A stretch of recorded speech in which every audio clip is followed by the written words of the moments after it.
حضرت صالح مری فرماتے ہیں کہ میں ایک دن سخت گرمی کے موسم میں قبرستان کے اندر داخل ہوا تو میں نے ٹوٹی پھوٹی قبروں کو دیکھ کر کہا سبحان اللہ، اے قبر والو، کون تمہارے روح اور جسم کو دوبارہ جمع کرے گا جبکہ تمہارے جسم گل سڑ کر ریزہ ریزہ ہو کر بکھر چکے ہیں۔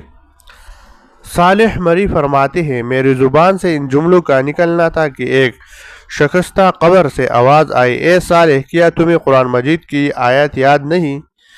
ترجمہ: خدا کی قدرت کی نشانیوں میں سے یہ بھی ہے کہ آسمان زمین اس کی حکم سے قائم ہے، اور جب تم لوگوں کو پکارے گا تو اچانک تم لوگ زمین سے نکل پڑو گے۔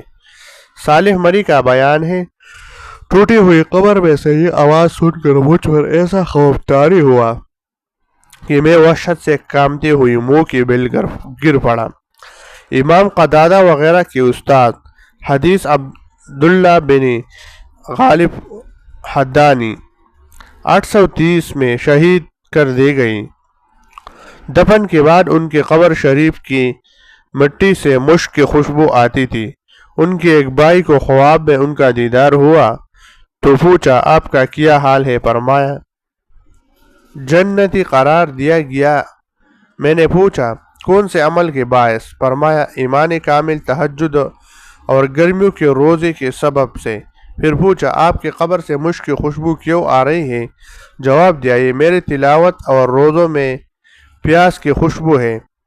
اسی طرح حضرت امام بخاری رحمۃ اللہ علیہ کی قبر کی مٹی سے بھی مشک کی خوشبو آئی تھی۔